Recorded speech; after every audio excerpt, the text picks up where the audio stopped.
Hi everyone. Alright, here's our Astro Fridays. I am so happy that I finally put this together, and I hope this helps you too.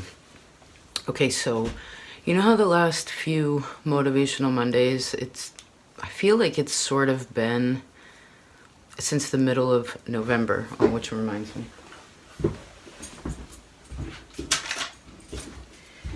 So I did some research, but let me back up. It seems to be through the Motivational Mondays I noticed a pattern. It was like, hey, take it easy. Sorry, I'm trying to stay in the frame. It's like, hey, take it easy, go slow, right? Ever since Saturn sort of went direct, it was like, go slowly, just take your time. Well, this is the thing. I noticed today, I looked at the map, and there's this T-square going on. So today's the 2nd of December. All right, where do I want to start? Let's slow down. Okay, so let's sort of start again. Sorry, Mercury and Sag opposing Jupiter and Gemini is challenging, and that's a bit of what we're talking about. So let's just add those in right now. So here's Sagittarius, here's Gemini. So Jupiter and Gemini. Remember, Jupiter is a moon, right? And then a plus sign, which equals Earth, Jupiter. Remember, this is also Zeus. Then we have Mercury here in Sagittarius.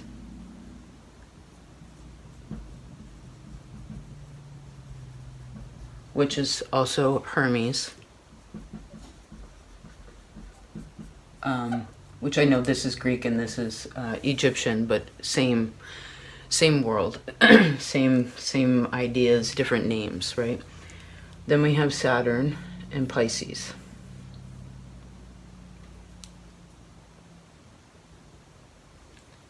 Saturn is a plus sign. Earth, which also is representational of the material world, the physical nature of this life. And then we have Moon, which is our emotional nature and that which we really can't explain, right? Intuitive nature, however, all the ways you can take it. So this is Saturn, which is also known as Kronos, which is Zeus's father. They're related. And then Hermes kind of like, or Mercury, communicates between higher and lower realms, right? Celestial realms and physical realms, etc. So right now, and this has been since the 19th of November, it's called a T-square. I wish I had my red marker, but so this is mutable, mutable, mutable. They're all in the same modality. Some people call it movable. Others, and probably most people nowadays, call it mutable.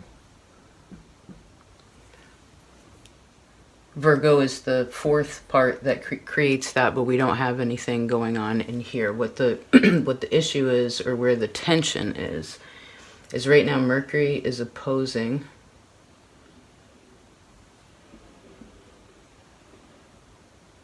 Jupiter, and Jupiter is squaring Saturn, and Mercury is also squaring Saturn.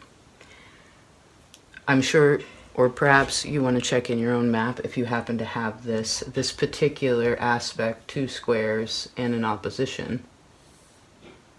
It's called the T-square.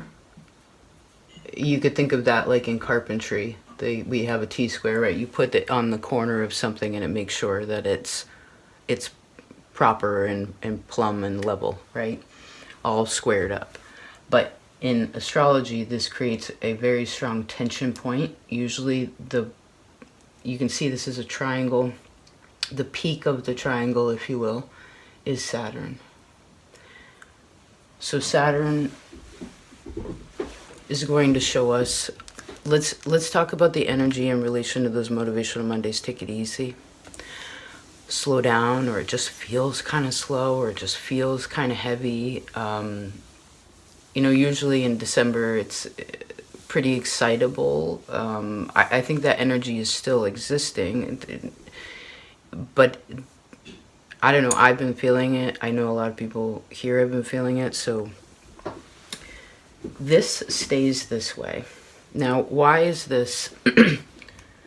If Saturn is limitations, again, in a very basic way, limitations, he creates boundaries. And it's important because he holds the space between our other lives, or like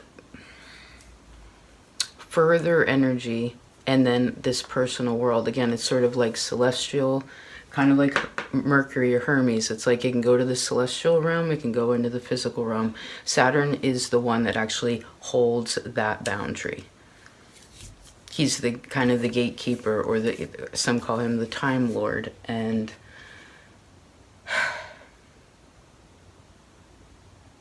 in Pisces, he's heavy. Now, the reason I drew the map like this, because this will all be different in your map, right? The way it's affecting you personally.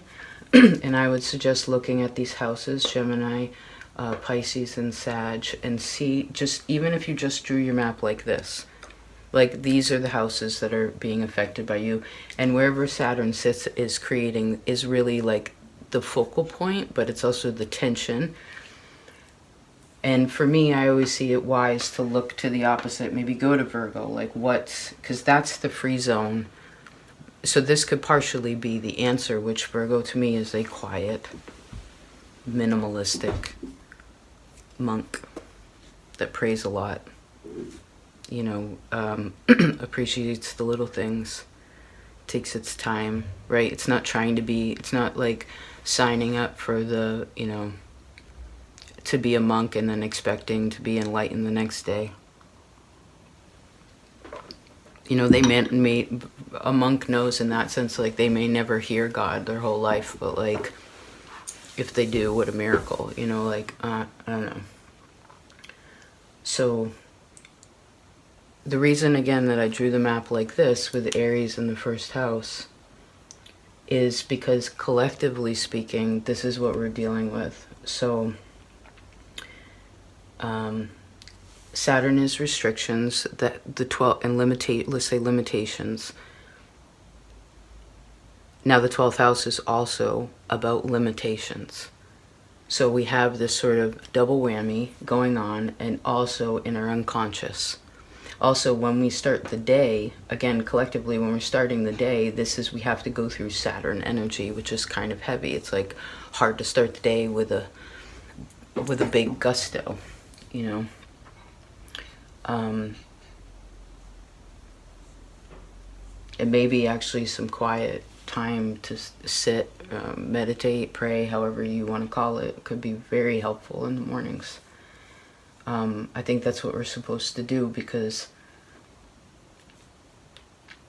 if this is 12, which makes this 9, Mercury in the 9th house of God, Jupiter in the 3rd house of the goddess, right? Remember, this is the undercurrent of the sun. The sun rejoices here, and the moon, we have the moon is in her joy in the 3rd house. So being quiet, we can very much hear a lot. Then being reminded of like all the sounds in the world now, all the electronics that are always on, all the buzz of everything. There's so many sounds. So this could also be unconscious writing. Could be very helpful during this T-square. Even regardless of the mood.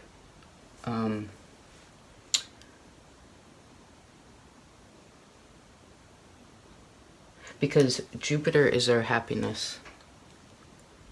There's something good to remember here. Jupiter is our happiness. To some, it can also represent your husband. So either they or you, like in ways of partnership like that, that is supportive. I feel like that's supportive. But I heard it's still sometimes it's hard to do. So if Jupiter is our happiness and our happiness is being squared by our limitations, then it's kind of like a reality check, you know. And we could talk about it any old way that we want, but Saturn's really asking us some harder questions. And this particular T-square, it stays squaring on the 10th of December. It stops squaring the sun.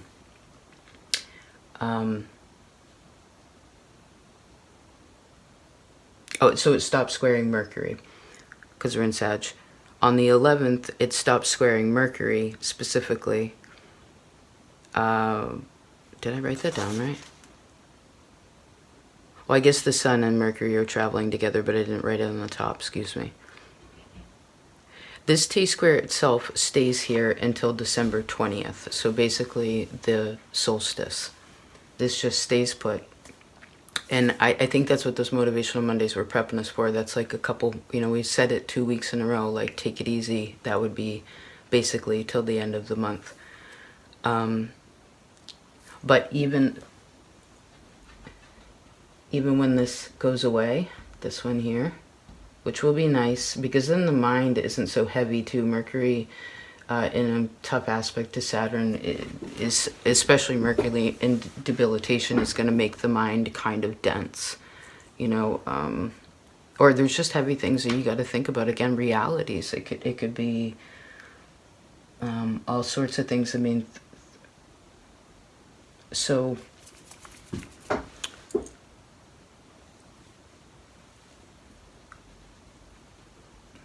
when we finally are freed of that, Jupiter stays square to Saturn until, so Jupiter will square Saturn from 11/19/2024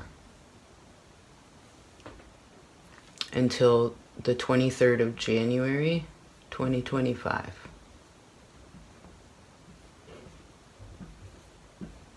So this is a bit of a,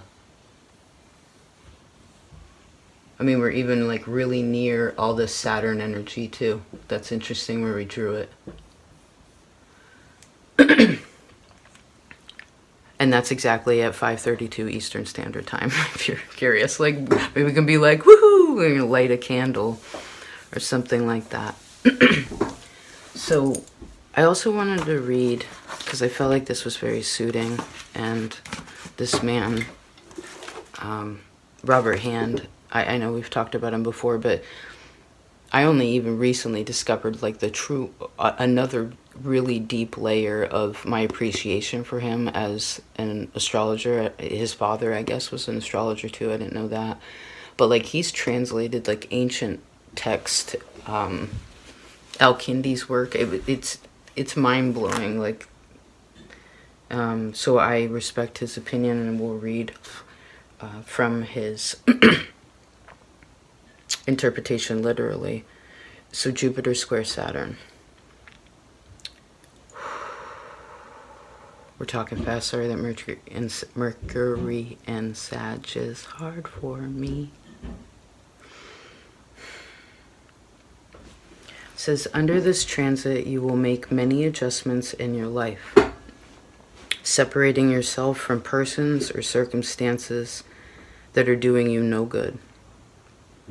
You will change. I love the way that you put it too. You will change many standards of behavior and morality, which is the 9th house, and morality that you realize are inappropriate, and generally realign your conception of duty and responsibility more in accordance with reality. In the process, you may experience a considerable amount of tension, which is that T-square energy. And for a time, you may be confused Saturn in Pisces, Mercury in Sag, Jupiter in Gemini. These are all like, I am not that comfy in this place. It can adapt. Mutable's adaptable, but it's still kind of, you ever tried to go to sleep like on the earth with like no anything on it, but it's like rocky, like you just can't find your, so anyway.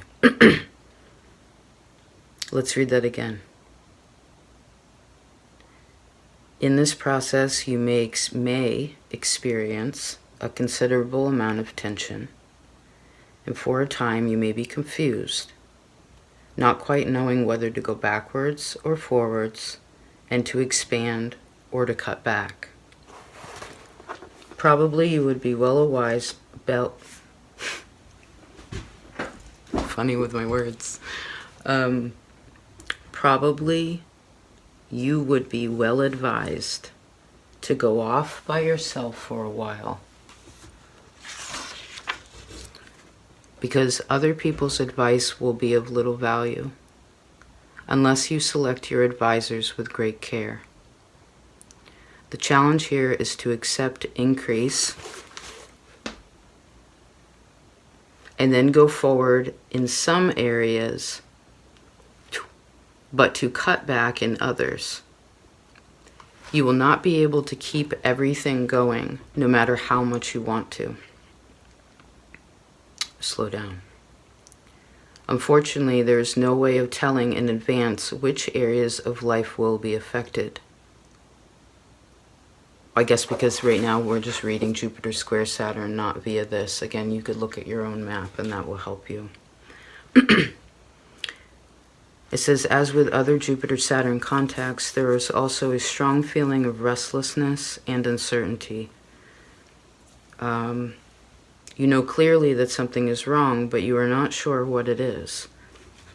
The best way to deal with this is to not be in a hurry. Usually you will have all the time you need to make a decision based on a careful observation of the facts. Don't rush. In business and professional matters, this is a critical time, but not necessarily a bad one. It simply means that whatever you do now will have a more important effect than usual on the future. Therefore, you should be patient while you find the right solution to any problem in this area also. Be especially careful with your finances, because you will have a strong tendency to resent limitations that may impose your freedom of movement, and you may act impulsively as if there was no real limitations at all. And I'm seeing someone with a credit card. You know what I mean? If you don't got it, don't spend it.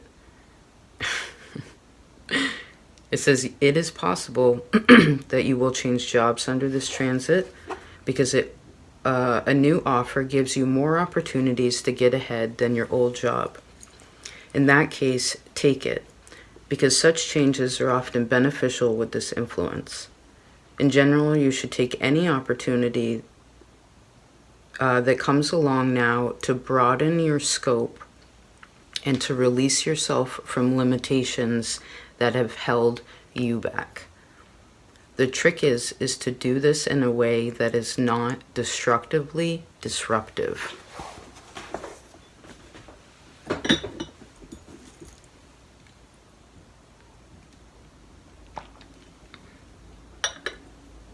I think you can do it.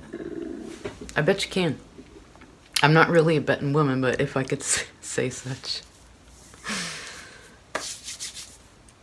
Huh. So something to sit with, because I don't know about you, but I've been feeling it.